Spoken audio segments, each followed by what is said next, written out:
Carta de Paulo aos Romanos,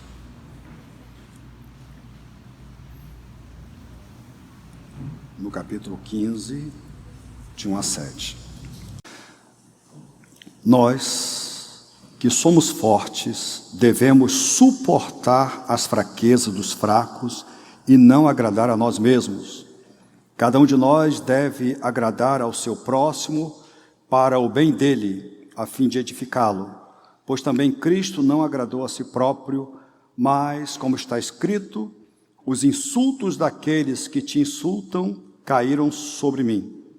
Pois tudo que foi escrito no passado foi escrito para nos ensinar, de forma que, por meio da perseverança e do bom ânimo, procedente das Escrituras, mantenhamos a nossa esperança.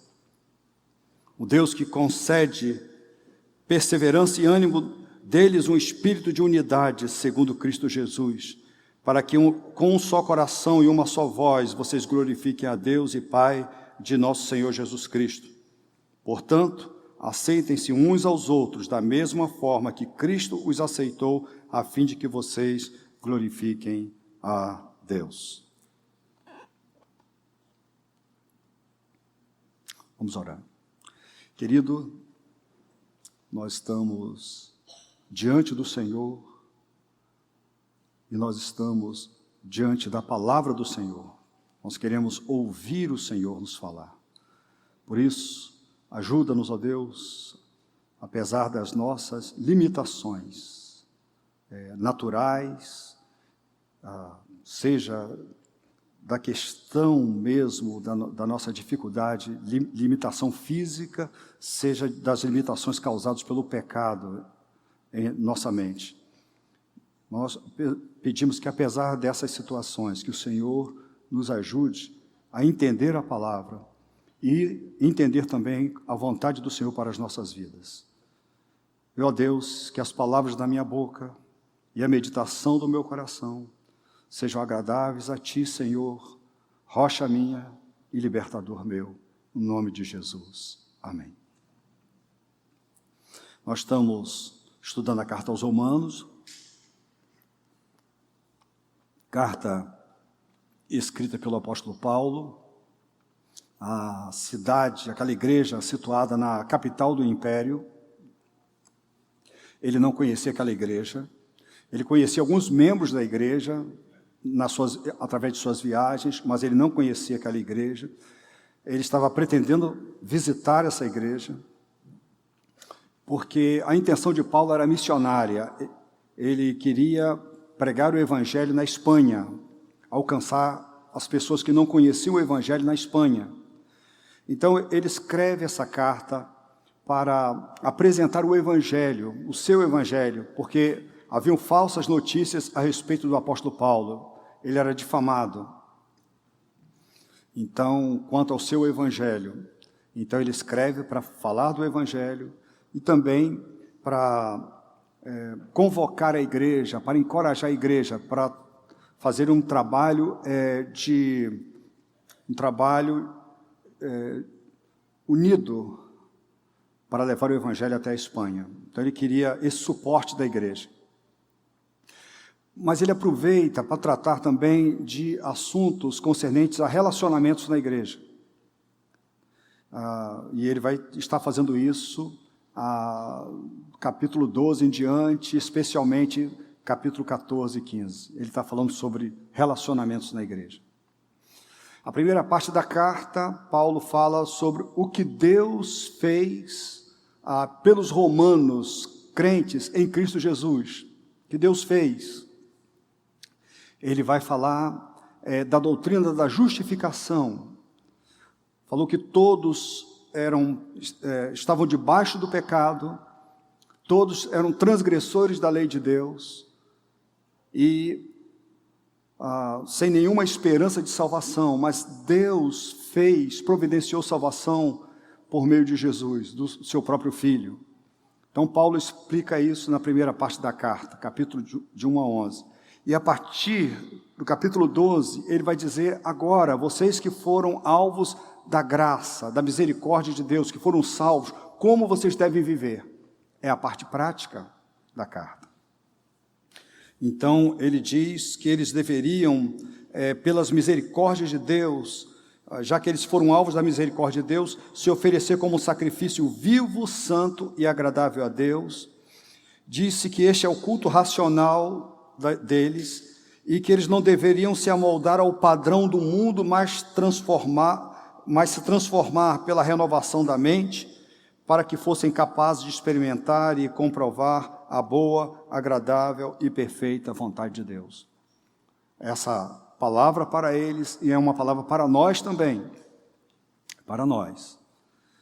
Paulo escreve, isso está na palavra de Deus, isso serviu para aqueles crentes e também para todos os crentes de todas as épocas, e serve para nós também.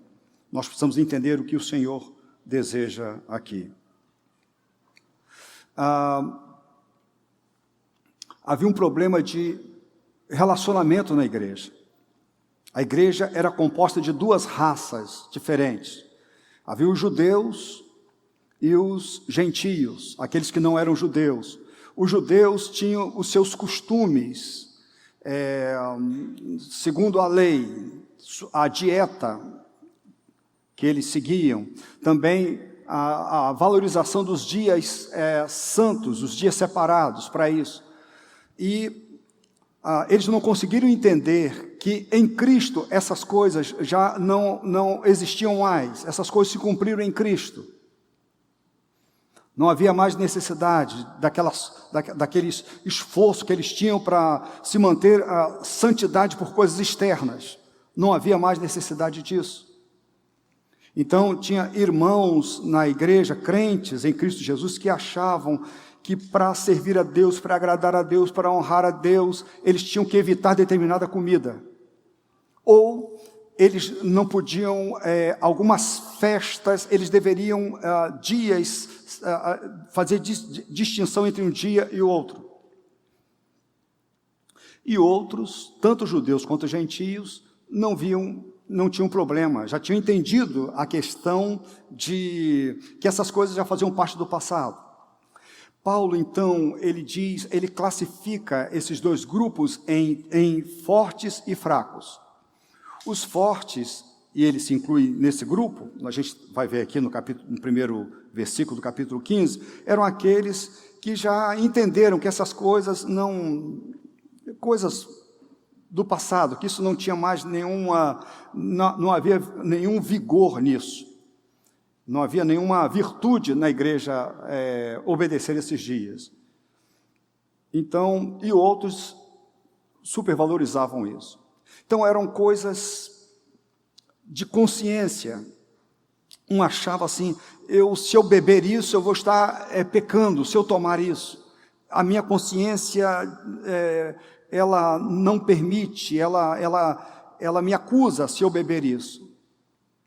E o outro diz, não, eu bebo à vontade. O grande problema deles é quando chegava o café da manhã, depois da escola dominical. Esse é o grande problema. Até aí estava tudo bem. Agora o problema é na escola dominical, onde era servida comida para todo mundo. Entendeu? Então tinha determinada mesa de comida que ele falava assim, eu passava longe, eu não como isso. Não quero chegar nem perto, que eu vou estar pecando se eu fizer isso. Enquanto isso, tinha um outro grupo comendo e bebendo aquelas coisas. E aí tinha um problema, né? Aqueles que estão comendo e bebendo, estão olhando para os outros que estão se afastando, falando, que pessoal imaturo. E aqueles que se afastavam, olhavam para aqueles que estavam comendo, está dizendo, gente, esse pessoal nem parece crente. É esse o problema, gente, que estava acontecendo na igreja. Então, o apóstolo Paulo está dizendo o seguinte, que a igreja, a gente está aprendendo, não deveria, essas coisas não deveriam dividir a igreja. São coisas pequenas, não era pecado, uma situação pecaminosa, que precisava de disciplina, de correção, não, eram questões de consciência, que acontece muito nos nossos dias, e dividem muitas igrejas. Muitas igrejas nasceram por questões, eu falei, por causa da barra do pastor, por causa do terno do pastor, por causa da calça comprida para a mulher, por causa da questão de uso de maquiagem. Igrejas dividiram por isso, gente. Tem muita igreja dividida, denominações nasceram. E Paulo diz, isso não é motivo isso não tem que haver divisão. A igreja não é um lugar para divisão, de maneira alguma. Agora, muito menos por essas coisas. Então, uma pergunta que eu gostaria de fazer ao texto, quero trabalhar com vocês. A pergunta é, como podemos experimentar a boa, perfeita e agradável vontade de Deus na igreja, segundo esses 7 versículos? Como podemos experimentar na igreja a boa, perfeita e agradável vontade de Deus? Em primeiro lugar, acolhendo amorosamente o irmão mais fraco de acordo com o exemplo que temos de Cristo. Versículo de 1 a 3. Acolhendo amorosamente o irmão mais fraco, o irmão com a consciência mais fraca, de acordo com o exemplo que temos de Cristo. Paulo se inclui, no versículo 1, nós que somos fortes, ele não tinha mais problema também com aqueles escrúpulos, e ele está entendendo que tinha esses 2 grupos da igreja, as pessoas mais imaturas e as pessoas mais maduras, e está dizendo o seguinte, olha só, nós que somos mais maduros, nós temos que ter mais paciência com eles, nós temos que ter mais, não só paciência, não só tolerância, mas precisamos ajudar esses irmãos. Então ele vai falar mais para esse grupo. Ele vai falar, nós que somos fortes, nós temos uma responsabilidade maior. Então, o que esses fortes deveriam fazer? Os irmãos que não tinham problemas de consciência, de coisas, eles deveriam suportar as fraquezas do irmão mais fraco. Nós que somos fortes devemos suportar. É a palavra, suportar, esse verbo, ele tem duas maneiras de interpretarmos esse verbo. A primeira, suportar no sentido de aguentar, no sentido de tolerar. Mas esse verbo grego, ele tem outro sentido, que é o sentido de carregar, no sentido de ser um suporte para carregar. Ok? A igreja comprou suqueiras, as suqueiras de vidro, né? Pesadas. Eu carreguei 2, mas carreguei, olha só, como eu carregava meus filhos pequenos, bebezinhos, entendeu? Com todo cuidado para não quebrar. Era o suporte. Esse é o sentido, é carregar, dar o suporte, entendeu? Sentido de carregar. É quando a força de um compensa ou dá suporte à fraqueza do outro. Então, parece que esse é o sentido aqui. As dificuldades que o irmão tem é uma coisa que eu devo carregar. Os escrúpulos que o irmão tem, eu posso carregar isso. Então, na semana passada eu falei que o João Batista não quer que os netos entrem com camisa de futebol na casa dele. Eu penso assim, que bobagem. Olha só, isso não está na Bíblia? Não, olha só, não, eu preciso suportar, eu preciso carregar, eu faço a mesma coisa, eu consigo entendê-lo, embora na minha casa não tenha esse problema, mas eu consigo, é um exemplo que eu estou dando para vocês, e nós temos, certamente todos nós temos os nossos escrúpulos, então nós precisamos carregar, suportar as fraquezas, as fragilidades, tem uma versão que diz as debilidades, nós precisamos fazer, não é pecado, não é um pecado, mas é uma fragilidade, faz parte de é algo que faz parte da consciência da pessoa, então nós precisamos, a primeira coisa que os fortes devem fazer é suportar as fraquezas do mais fraco. Suportar. Segundo lugar, o que os fortes deveriam fazer é não agradar a si mesmos, e sim o irmão mais fraco, a fim de edificá-lo. Não agradar a si mesmo. Versículo, olha aí o que diz. Devemos suportar as fraquezas dos fracos e não agradar a nós mesmos. Cada um de nós deve agradar ao seu próximo para o bem dele, a fim de edificá-lo. Os crentes fortes não devem agradar a si mesmos, comendo e bebendo publicamente, sabendo que esse comportamento trará tropeço aos crentes fracos. Antes deve agradar aos fracos, buscando a edificação deles. Então, aqueles irmãos precisavam se livrar daqueles escrúpulos que os prendiam. Era preciso ajudar os fracos a crescerem na fé e se fortalecerem em Cristo. Então, essa é a ideia, né? Então, café da manhã, vamos voltar ao café da manhã. Tem aquela mesa e tem um tipo de alimento que o irmão traz desconforto para um grupo de irmãos. Então, é melhor não comer na frente, deles. Eu não vou fazer. Então, é essa a situação. Agora, o objetivo não é só tolerar. Eu preciso edificar meu irmão. Eu preciso promover o crescimento daquele irmão em sabedoria, em temor a Deus, em santidade. Então, não basta você precisa edificar o irmão, ensinar o irmão. Então, eu preciso ensinar, preciso respeitar, mas eu preciso ensinar o irmão.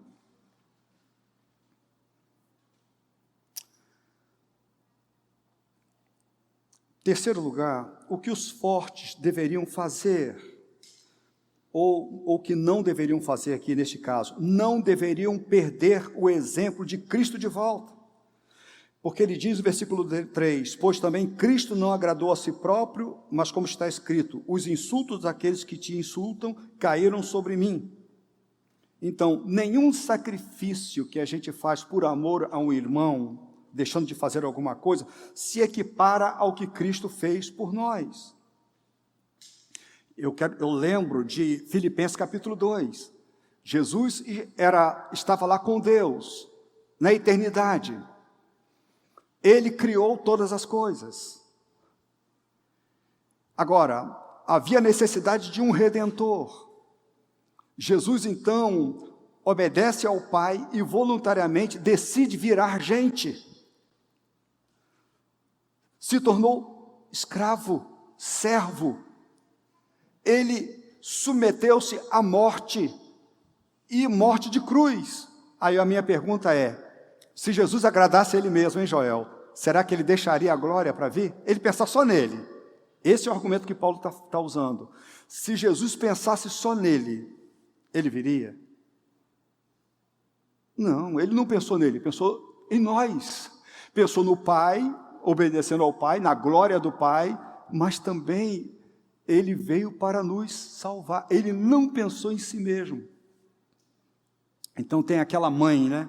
A mãe ela trabalha muito, dá duro, chega no final do mês, o dinheirinho dela, compra livro para os filhos, compra roupas, calçado para os filhos, entendeu? Deixa de comprar aquilo que ela precisa. Não tem isso? Tem as mães, eu conheço, é a história de vocês aqui. Aquilo que você precisa, necessita, mas você pensa no outro. Não é isso? Vocês entendem muito bem do que eu estou falando. Então, é isso que Paulo apela. Ele apela para esse sentimento que deveria haver também nos irmãos, nos fortes. Olha só, se Cristo sendo Deus, Ele abriu mão da glória, abriu mão da própria vida, Ele veio aqui, por que nós não podemos suportar? Por que nós não podemos, não apenas tolerar, ajudar o irmão que tem dificuldades?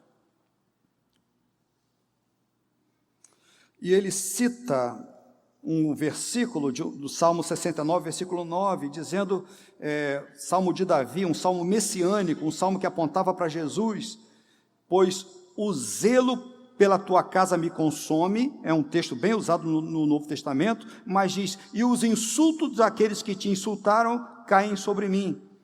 Ele está dizendo o seguinte, os insultos que eram para Deus caíram sobre Jesus. Jesus assumiu os insultos que foram direcionados para Deus. E mais, os nossos pecados caíram na conta de Cristo. Jesus não morreu pelos pecados dele, ele não pecou, mas os nossos pecados contra Deus caíram sobre Cristo. Paulo está argumentando, nós fomos aceitos, nós fomos justificados diante de Deus por meio de Jesus.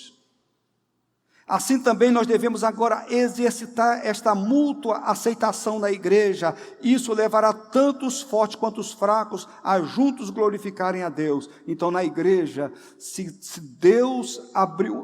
Jesus, ele abriu mão de si mesmo, deu tudo de si, nós podemos também, na igreja, vivermos em amor, em unidade e tolerarmos também as nossas situações difíceis, as nossas esquisitices.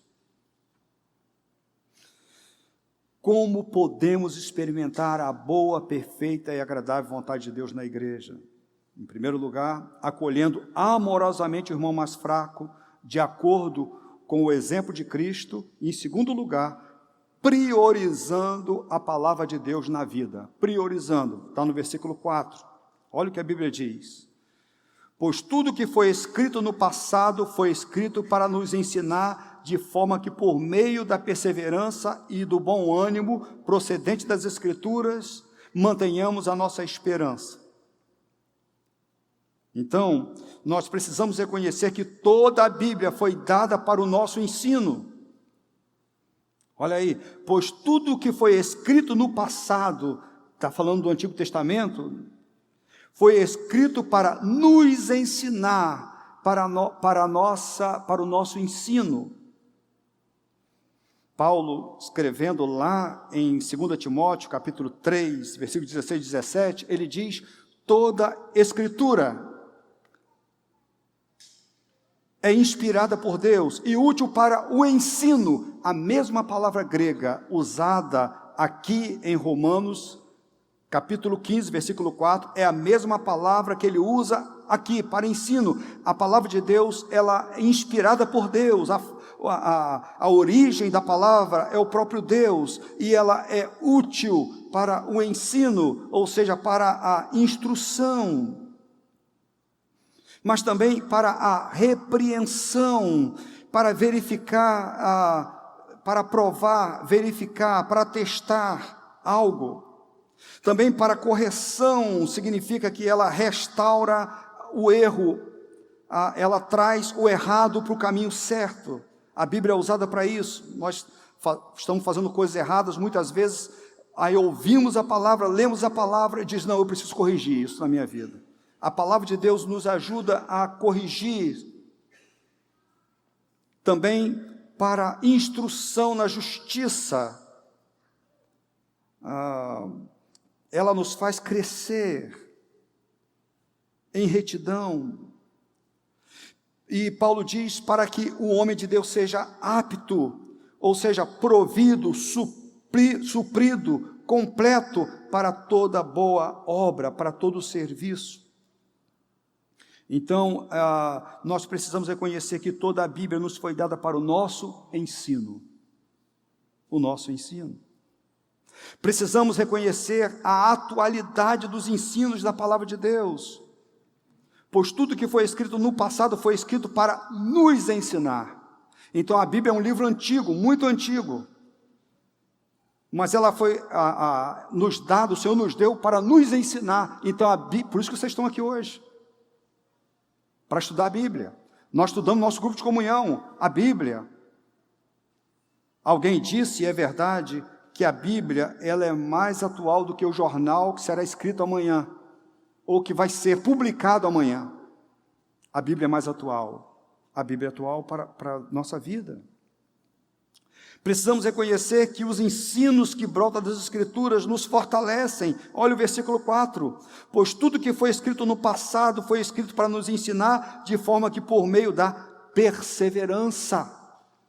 Então, a Bíblia, ela nos desafia à perseverança, a continuar no caminho, Muitas vezes ficamos desanimados, parece que vamos desistir, mas lemos a palavra, ouvimos a palavra, e isso nos anima, nos torna perseverantes.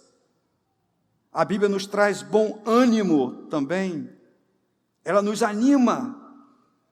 E ele diz, procedente das Escrituras, para que mantenhamos a nossa esperança. Então ele vai usar essas palavras.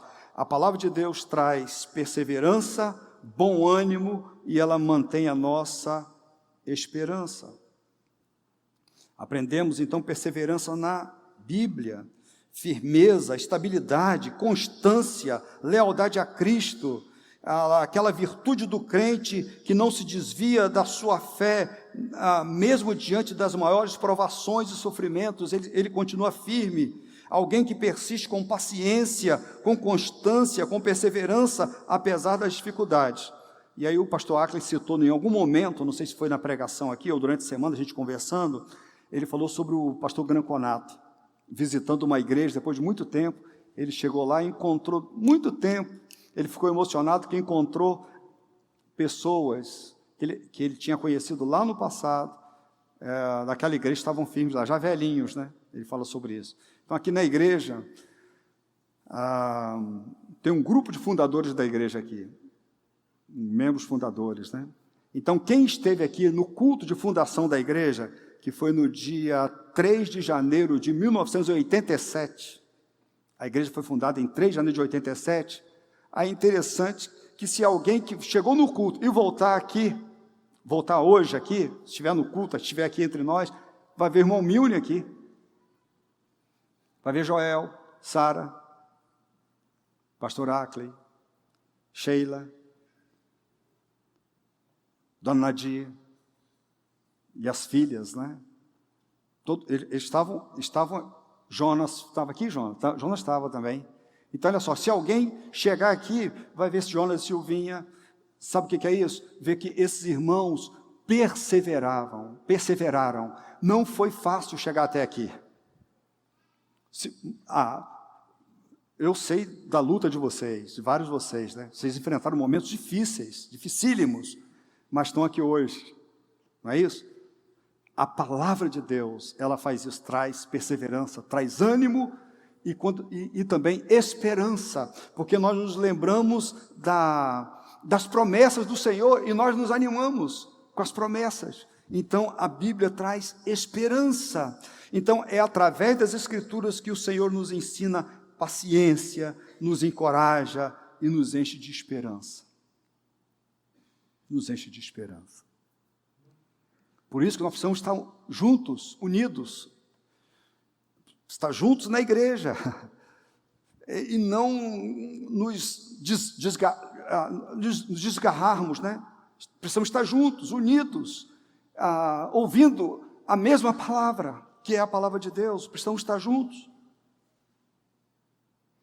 Eu fiquei sabendo, numa igreja, eu comentei com alguns, que o pastor começou a pregar a Bíblia nessa igreja, né? Essa igreja não está acostumada com pregação expositiva, né? E o pastor chegou, começou a expor a Bíblia. E teve um momento, uma reunião, foram chamar a atenção dele, e um membro da igreja, crente, disse o seguinte: pastor, é muita Bíblia, pastor. Gente, habite ricamente a palavra de Deus em vós, é o que nunca é muita Bíblia.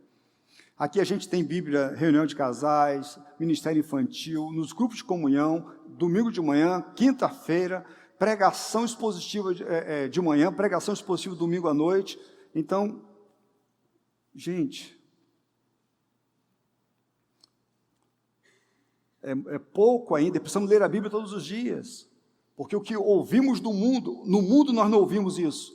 O mundo não nos ensina a agradar a Deus, nos ensina a rebeldia contra Deus.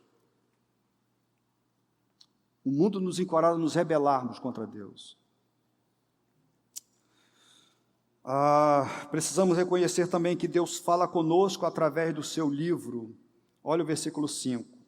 O Deus que concede perseverança e ânimo lhes dê um espírito de unidade segundo Cristo Jesus. Olha que coisa interessante. Olha o versículo 4 e 5. Olha as palavrinhas que são repetidas. Vai dizer que a Bíblia, ela nos dá perseverança e ânimo.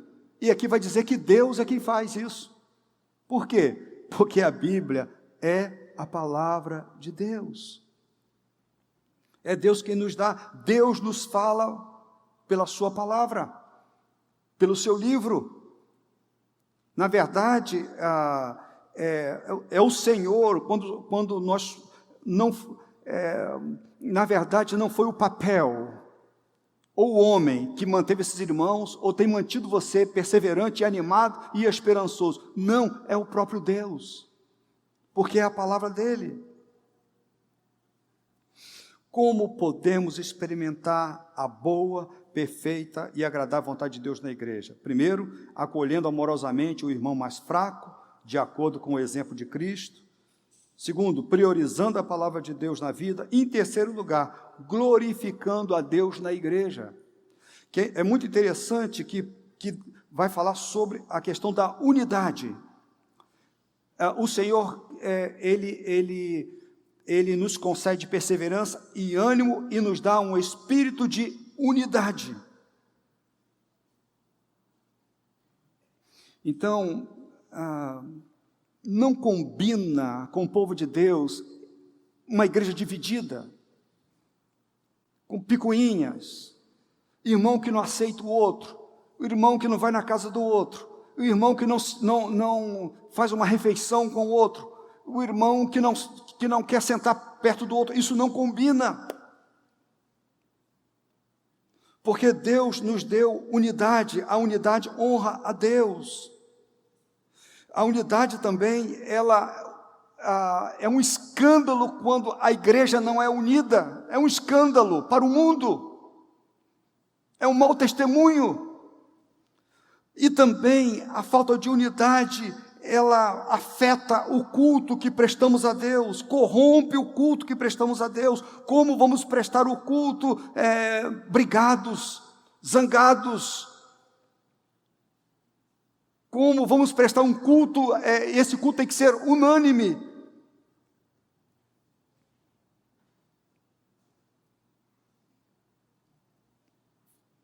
Então, nós não vamos glorificar a Deus no culto. Então, o Senhor não quer uniformidade. Todo mundo igual, uniformemente, não é isso.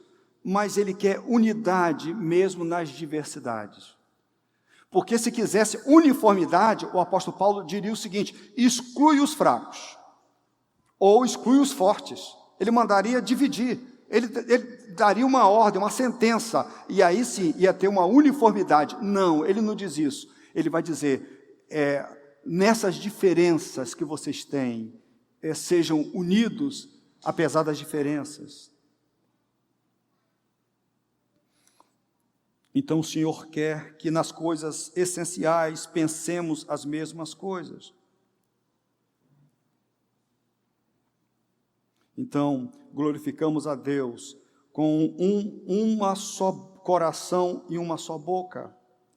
Então, a ideia aqui é no culto. Aqui é um culto, o mesmo coração, o homem interior nosso, o nosso ser, juntos, unidos, as nossas convicções profundas nas coisas fundamentais, e agora numa só voz, nós cantamos a Deus, nós exaltamos a Deus. Sem essa unidade de mente acerca de Cristo, é impossível haver unidade de coração e de boca na adoração. Então, um momento muito feliz no ano passado como igreja, foi quando nós tivemos orquestra e coral, juntos, não é isso?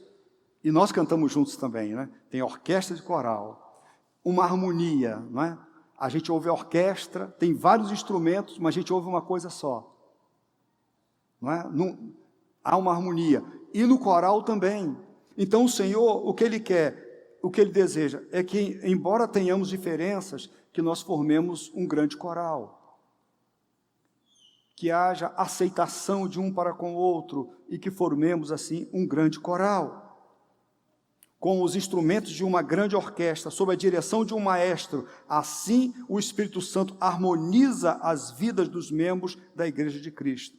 Então, isso já existe a unidade, nós precisamos manter essa unidade.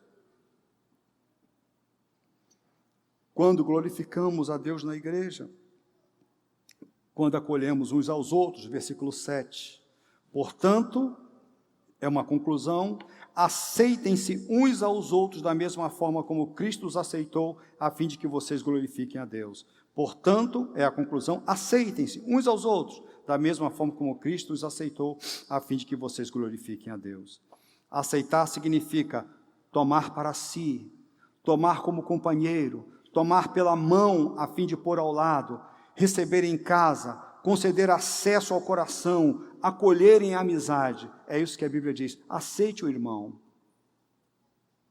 Embora ele seja diferente de você, ele tem alguns escrúpulos, mas ele é seu irmão, é crente, nas coisas essenciais vocês concordam. Aceite o irmão. Se ele está em pecado, você tem que confrontar o irmão. É pecado. Mas se não é pecado, aceite o irmão, do jeito que ele é. O forte deve receber o fraco e o fraco deve receber o forte, sem restrição, sem discutir opinião, sentar juntos, comer juntos, receberem-se mutuamente em suas casas. Deus quer que os membros de sua igreja se acolham mutuamente. Então, foi bom Cristo ter acolhido você? Você não era de Cristo, você não era da família de Deus. Foi bom Cristo ter acolhido você? Pensa bem. Foi bom, né? Foi muito bom saber que você agora é membro da família de Deus. Você foi acolhido. Então, até dizendo o seguinte, foi bom, acolha o seu irmão também. Acolha o seu irmão, como Cristo fez. Essa é a atitude que devemos ter para com os nossos irmãos. Então, glorificamos a Deus quando aceitamos o irmão mais fraco, assim como fomos aceitos por Cristo quando ainda éramos fracos. E eu quero terminar, Marli. Ela falou, se você falar que terminar, vai terminar mesmo. Até o pastor Aki está mexendo com ela. Com as aplicações. Queridos, o Senhor ordena que andemos juntos. Não deve haver divisões na igreja, especialmente aquelas divisões motivadas por coisas secundárias, coisas de consciência. Nós não devemos procurar amizade na igreja apenas com irmãos que pensam igual a gente, que tem esse mesmo pensamento nosso. Aquele grupo pensa, nós não devemos procurar amizade apenas com eles. Algo que eu acho maravilhoso aqui na igreja, né? Uma grande coisa, é que nós não separamos muito as famílias aqui na igreja, as faixas etárias, eu gosto disso, né? Então, grupo de comunhão, quem está lá? Está irmão Milne, aí está um jovem, Rafael Brasil, tem um adolescente, que reuniões, quando não tem reunião de adolescentes, estão com a gente também, está todo mundo junto no mesmo grupo, nós não separamos pessoas. Então, e nós nos aprofundamos na amizade. Eu tenho certeza absoluta. Eu vou falar uma coisa. Quando depois que o seu Aurelindo faleceu, eu fui dar carona a alguém aqui da igreja, aí Serginho estava comigo, né? Menor, ele falou assim para mim, papai, eu estou com uma saudade do meu amigo, irmão Aurelino. Gente, falei, então nós vamos visitar a Dona Nadia agora. Vamos lá. Mas eu quero dizer para vocês, assim, que aqui na igreja tem muito disso. Amizade, né, de pessoas improváveis. Entendeu? Um jovem com o mais velho, um adolescente. Há muita amizade, amizade mesmo. Isso é assim que o Senhor quer que a gente viva, apesar de algumas diferenças. Cada um de nós foi aceito na família de Deus pela graça de Cristo. Ele nos incluiu na sua família e nós precisamos aceitar os nossos irmãos também com suas diferenças e níveis de maturidade. Se Deus aceitou você como filho, consequentemente você deve aceitar seu irmão, porque ele também foi aceito pelo Senhor Jesus. Devemos aceitar o irmão mais fraco, porque Cristo nos aceitou pela graça. Não basta tolerar, é preciso edificar. A pergunta que devemos fazer é: como posso fazer para ajudar esse meu irmão a crescer mais na estatura de Cristo? Se o Senhor Jesus aceitou esse irmão, morreu por ele na cruz e o salvou, como posso rejeitá-lo? Eu não sou melhor do que Deus. Uma outra aplicação é: adquira uma Bíblia se você não tem. Leia a sua Bíblia, estude a sua Bíblia, participe da escola dominical, não falte aos cultos onde a Bíblia é exposta, porque nós aprendemos que através da Bíblia, Deus, Ele nos fortalece, Deus nos anima e Ele nos dá esperança. Ok? Então, priorize estudar a Bíblia, compre a sua Bíblia, leia todos os dias. Uma outra coisa, devemos acolher os fracos, mas não devemos deixar seus escrúpulos nortear a vida da igreja. Então, nós não devemos nortear.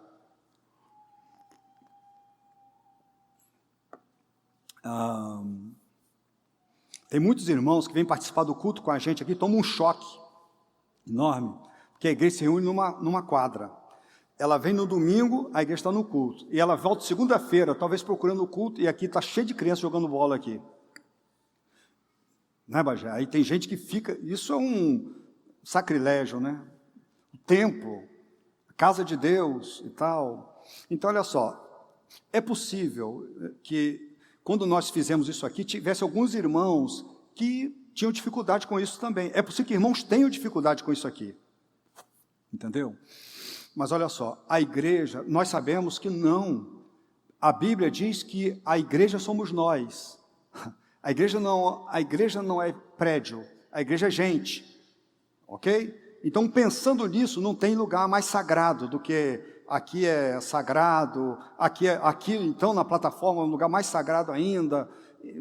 Não existe isso, tá? Nós não somos judeus, nós não somos católicos romanos. Nós somos crentes.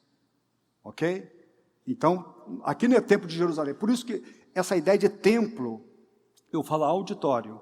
Eu não falo altar. Tem gente que fala que tem um varão no altar.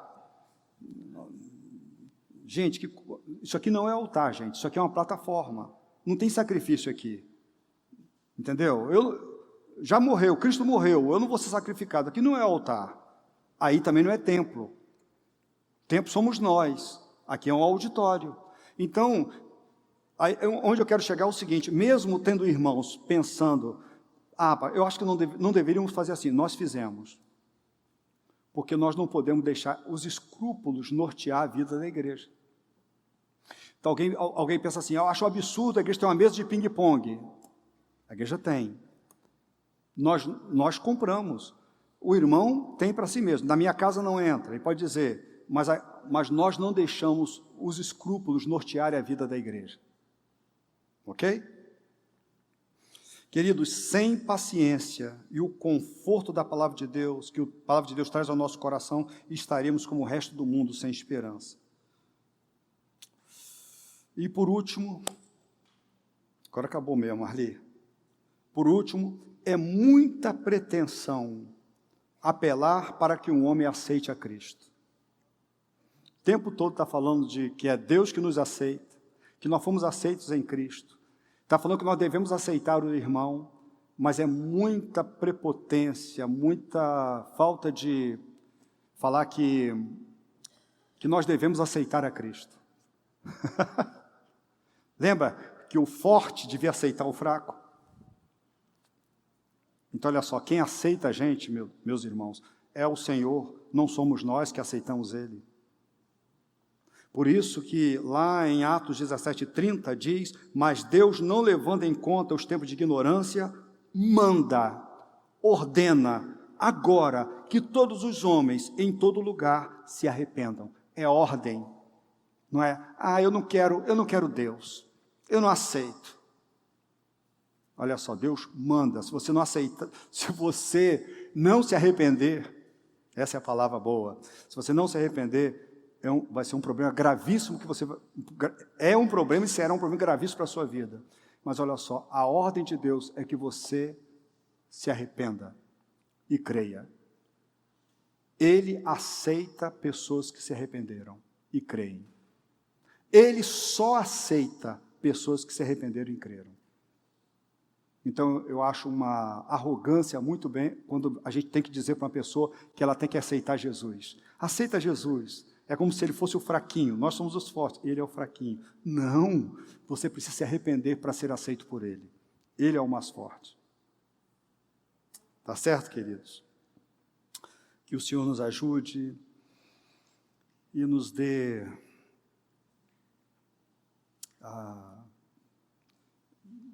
não só iluminação para entendermos essas coisas são fáceis de entender, mas que o Senhor nos dê também, Ele nos incomode, né? Que Ele nos incomode para nós praticarmos essas coisas, tá bem?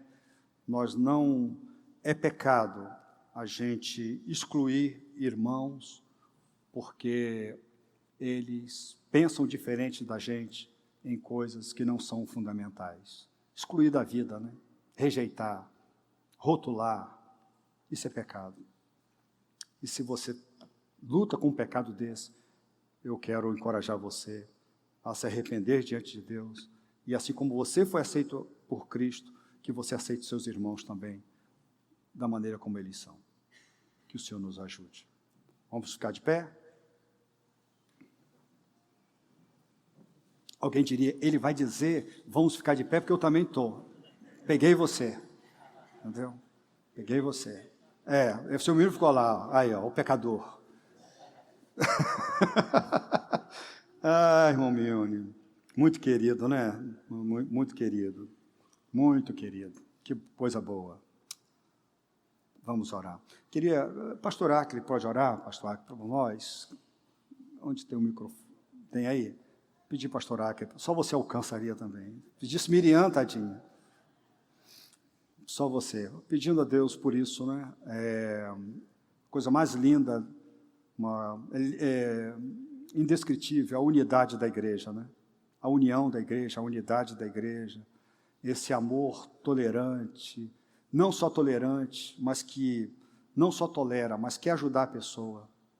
A pessoa às vezes tem dificuldade, eu quero ajudar a pessoa a amadurecer, que persevera, né? Isso é bonito demais. Pedi ao pastor Acre para nos ajudar.